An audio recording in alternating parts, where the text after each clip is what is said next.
दोस्तों क्या हुआ जब एसपी साहब की पत्नी 14 साल पहले गुम हो गई और फिर प्रयागराज महाकुंभ मेले में इस हालत में मिली, जिसे देखकर एसपी साहब के पैरों तले जमीन खिसक गई।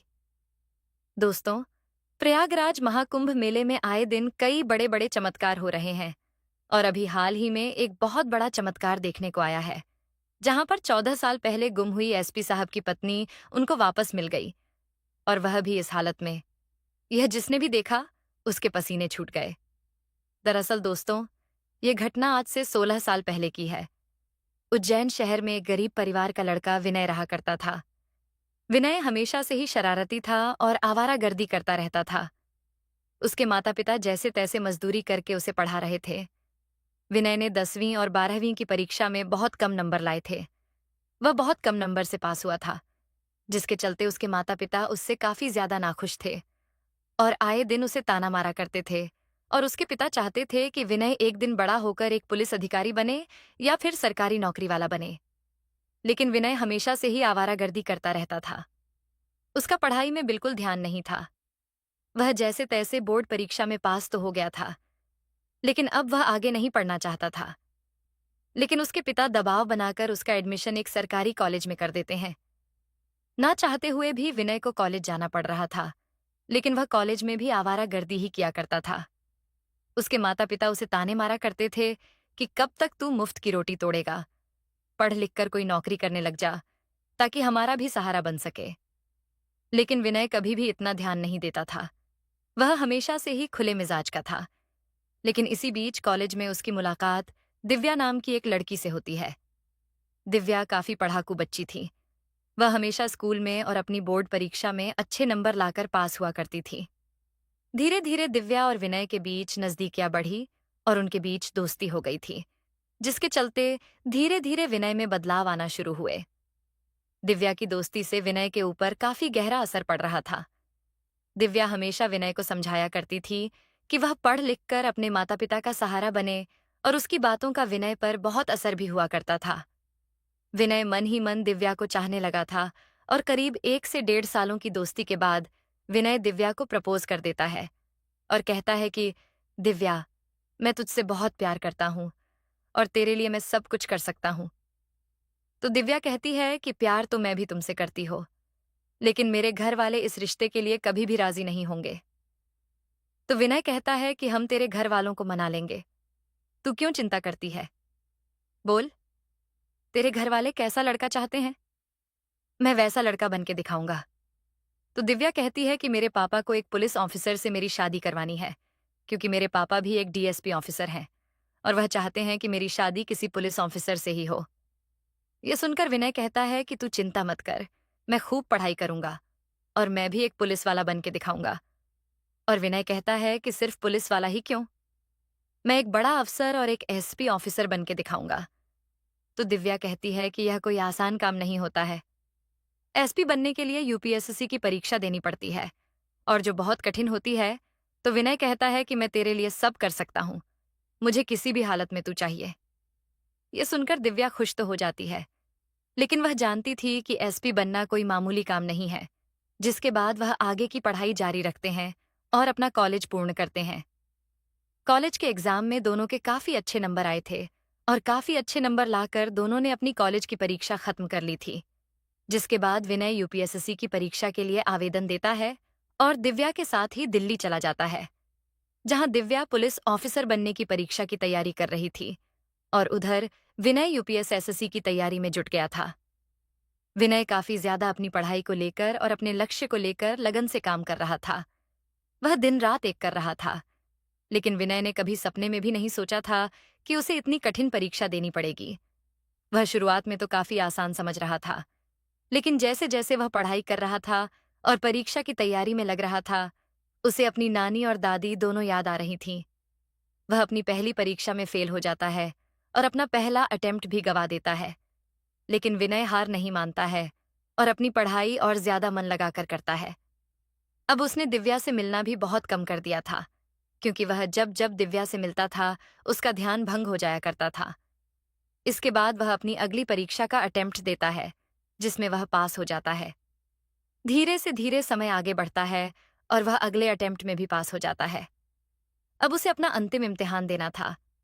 अगर वह इंटरव्यू में पास हो जाता है तो वह यूपीएसएससी की परीक्षा क्लियर कर लेता है और एक एसपी ऑफिसर बन जाता है, जिसके बाद विनय का इंटरव्यू होता है। और भगवान की कृपा और उसकी मेहनत और लग्न से वह इंटरव्यू में भी क्लियर हो जाता है और वह एक एसपी ऑफिसर बन जाता है। उसकी रैंक काफी अच्छी आई थी। यह सुनकर दिव्या बहुत ज्यादा खुश हो जाती है, क्योंकि उसने एक नालायक से लड़के को, एक आवारा से लड़के को एसपी ऑफिसर बना दिया था। क्योंकि अगर दिव्या उसकी जिंदगी में नहीं आती तो वह आज कुछ नहीं होता। जैसे ही यह बात विनय के माता पिता को पता चलती है तो विनय के माता पिता बहुत खुश हो जाते हैं, जैसे कि उनकी पूरी जिंदगी ही बदल गई हो। आज उनका नालायक बेटा काबिल बन चुका था, जिसके बाद विनय अपने पूरे पूरे परिवार के साथ दिव्या के घर जाता है रिश्ता मांगने। और जैसे ही दिव्या के पिता को पता चलता है कि विनय एक एसपी ऑफिसर है तो उसके पिता काफी खुश हो जाते हैं और रिश्ते के लिए हाँ कर देते हैं, जिसके बाद विनय और दिव्या की काफी धूमधाम से शादी होती है। दोस्तों, अगर इंसान लायक हो तो उसे 1000 लड़कियां मिल जाती हैं, लेकिन अगर इंसान लायक नहीं हो तो उसकी पूरी जवानी बिक जाती है, फिर भी उसको शादी के लिए लड़की तक नहीं मिल पाती। यह एक कड़वा सच है। इसलिए हर लड़के को सबसे पहले अपने लक्ष्य पर ध्यान देना चाहिए और उसके बाद ही प्यार मोहब्बत पर ध्यान देना चाहिए। और हाँ, अगर लड़की सच्चा प्रेम करे और लड़के को बदलने की ताकत रखे, उसको काबिल बनने की ताकत रखे, तो ऐसी लड़कियां साक्षात माता लक्ष्मी का रूप होती है, जिसके बाद दोस्त दोनों ही अपने घरेलू जीवन में काफी खुश रहते थे। एक दिन सावन का महीना था और सोमवार दिन भी था, तो दिव्या कहती है कि अपनी शादी हुई है। मैंने महाकाल बाबा से मन्नत मांगी थी कि अगर हमारी शादी हो जाएगी और तुम एक एसपी ऑफिसर बन जाओगे तो हम महाकाल बाबा के दर्शन करने जाएंगे। तो चलो, आज सोमवार का दिन भी है और सावन का महीना है, तो दर्शन करके आते हैं। ये सुन विनय ना नहीं कर पाता है और महाकाल बाबा के दर्शन करने चले जाते हैं दोनों। लेकिन आज बहुत भीड़ थी मंदिर में, करीब लाखों श्रद्धालु मंदिर में आए हुए थे। धीरे धीरे वह लाइन में आगे बढ़ रहे थे। उन्हें करीब 3 घंटे हो चुके थे। लाइन में लगे हुए विनय चाहता तो अपने पद का इस्तेमाल करके वह पहले दर्शन कर लेता, लेकिन दिव्या ने मना कर रखा था। दिव्या ने मन्नत मांगी थी कि वह एक आम नागरिक की तरह ही लाइन में लगकर दर्शन करने आएंगे, लेकिन उसको पता नहीं था कि भोलेनाथ बाबा एक कठिन परीक्षा लेने वाले हैं। धीरे धीरे आगे बढ़ ही रहे थे और रात्रि का समय हो चुका था। इसी बीच वहां पर भगदड़ मच जाती और दिव्या का हाथ विनय से अलग हो जाता है। कुछ देर भगदड़ मचने के बाद खत्म होती है। विनय है अपनी पत्नी दिव्या को मंदिर के हर कोने में ढूंढता है। वह वहां के प्रशासन से भी मदद लेता है। पूरे मंदिर में चप्पा चप्पा ढूंढने के बाद भी दिव्या नहीं मिलती है। कई घंटे हो जाते हैं, पूरी रात हो जाती है, लेकिन दिव्या नहीं मिल पाती है। विनय अपने पद का इस्तेमाल करता है और वह पूरी फोर्स भी लगा देता है, लेकिन फिर भी दिव्या का पता नहीं चल पाता, क्योंकि उस समय इतने सीसीटीवी कैमरा भी नहीं हुआ करते थे। इतनी भीड़ में दिव्या कहाँ गई, किसी को पता तक नहीं चला। धीरे धीरे महीनों गुजर गए, सालों गुजर गए, लेकिन दिव्या का कोई पता नहीं चला। दिव्या के बिना विनय की हालत काफी ज्यादा नाजुक हो गई थी। वह दिव्या को भूल नहीं पा रहा था। उसने हर संभव प्रयास कर लिया था दिव्या को ढूंढने का, लेकिन वह हर बार फेल हो रहा था। धीरे धीरे वह अपने काम में बिजी हो रहा था, लेकिन उसे अपनी पत्नी किसी भी हाल में चाहिए थी, लेकिन उसे सफलता नहीं मिल पा रही थी। धीरे धीरे समय आगे बढ़ता है और पूरे 14 साल हो चुके थे। आज भी विनय अपनी पत्नी को ढूंढ ही रहा था। इसी बीच महाकुंभ का समय आया था। प्रयागराज में महाकुंभ मेला लगा हुआ था। विनय यानी कि एसपी साहब की माँ एसपी साहब को कहती है कि बेटा, 1-2 दिन की छुट्टी ले लो अपने काम से और मुझे और अपने पिता को प्रयागराज महाकुंभ मेला दिखाने ले चलो। जिसके चलते वह अपने माता पिता को मना नहीं कर पाता है और वह अपने माता पिता के साथ प्रयागराज आता है। जैसे ही वह प्रयागराज महाकुंभ मेले में प्रवेश करते हैं, वहां पर भी काफी ज्यादा भीड़ हुआ करती है। काफी ज्यादा भीड़ थी। वहां पर कई सारे साधु महात्मा मौजूद थे। कई दिव्य साधु संतों के उन्होंने दर्शन किए, जिसमें से एक साधु ऐसा था जिसका हाथ हमेशा ऊपर ही रहता था। जब विनय ने उन साधु महाराज से पूछा कि आपका हाथ हमेशा ऊपर ही रहता है, ऐसा क्यों? तो उन्होंने कहा कि मेरा हाथ पिछले 25 सालों से इसी अवस्था में है। यह एक कठिन तपस्या है। जिसके बाद वह आगे बढ़ते हैं और उनकी मुलाकात एक नागा साधु से हुई, जिन्होंने अपने सर पर कई लाख रुद्राक्ष धारण कर रखे थे, जिनका वजन 25 से 30 किलो था। एक इंसान के लिए इतना वजन थोड़ी देर के लिए उठाना भी मुश्किल होता है, लेकिन वह साधु महात्मा पिछले 20 सालों से इतने रुद्राक्ष अपने सर पर धारण किए हुए थे, जिसके बाद वह जब आगे बढ़ते हैं तो उनकी निगाहें एक तंबू के सामने पड़ती हैं, जहां पर काफी चिल्ला चोट हो रही थी। जब वह आगे जाते हैं तो देखते हैं कि कुछ लोगों की भीड़ एक साधु को अपमानित कर रही थी, जिसमें से एक लड़की उन साधु महात्मा का मजाक उड़ा रही थी और उनकी लुंगी खींच रही थी। वह बेचारे साधु महात्मा कुछ बोल नहीं पा रहे थे। वह साधु महात्मा हमेशा कांटों के ऊपर सोया करते थे और उनके भक्तगण उन्हीं कांटों पर कुछ पैसे डालकर दान किया करते थे। तभी वहां खड़ी एक लड़की उनको ढोंगी बोलती है और उनका अपमान करती है। आजकल की पीढ़ी साधुओं का सम्मान करना ही भूल गई है। विनय जब यह देखता है तो वह उस लड़की को खूब चिल्लाता है और कहता है, तुमने किसने हक दिया है? तुमको हक नहीं है कि तुम किसी साधु का ऐसे अपमान करो। वह अपनी तपस्या कर रहे हैं और लोग उनको दक्षिणा देकर जा रहे हैं। इसमें तुम्हारा क्या लेना देना? अगर तुम्हें यह चीज पसंद नहीं है तो तुम आगे बढ़ो। और उस लड़की को डांट फटकार कर विनय वहां से भगा देता है और आसपास खड़ी भीड़ को भी भगा देता है। तो वह कांटे वाले साधु महात्मा विनय को अपने पास बुलाते हैं और विनय के सर पर हाथ रखकर आशीर्वाद देते हैं और कहते हैं कि तुझे तेरी बिछड़ी हुई पत्नी इसी महाकुंभ मेले में मिलेंगी। यह मेरा आशीर्वाद है। और जब यह बात विनय सुनता है तो विनय चौंक जाता है। विनय कहता है कि बाबा, आपको कैसे पता कि मेरी पत्नी बिछड़ गई है? तो बाबा कहते हैं कि बेटा, मुझे सब पता होता है। जब मैंने तेरे सर पर हाथ रखा तो मुझे तेरा भूतकाल और तेरा भविष्यकाल दोनों पता चल गए।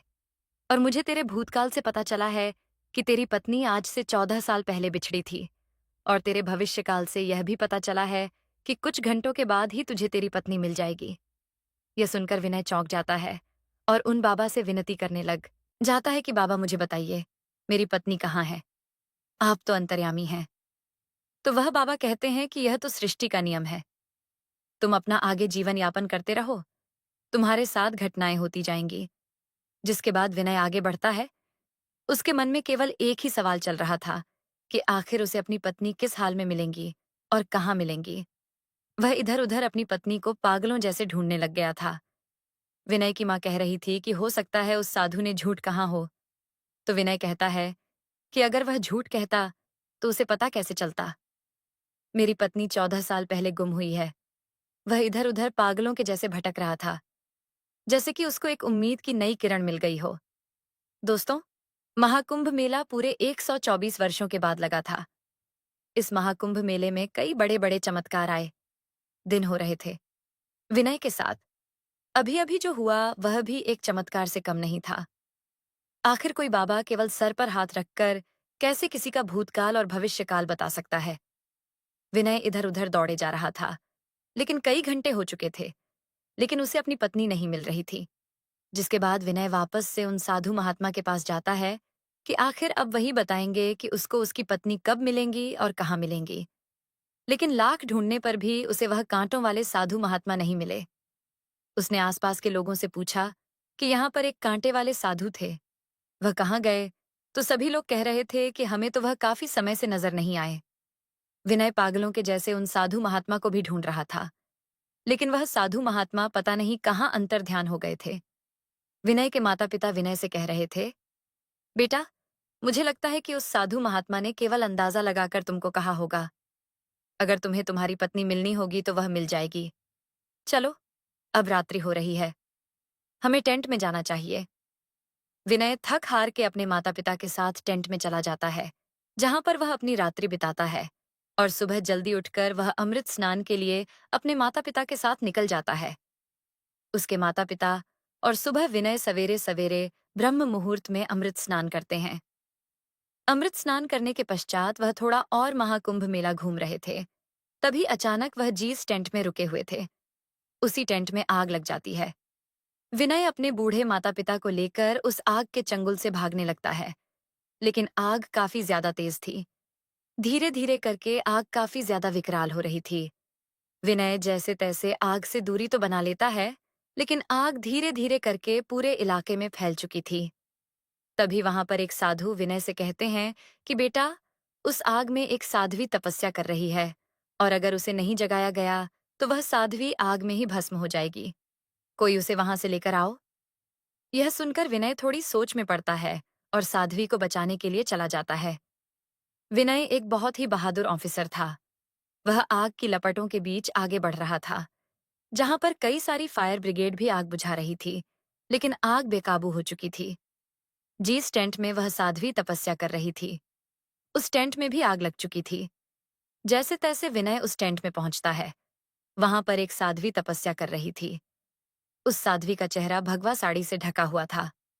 वह उस साध्वी को उठाकर उस टेंट से बाहर लाता है, जिसके बाद वहां खड़े सभी लोग विनय के लिए तालियां बजाते हैं।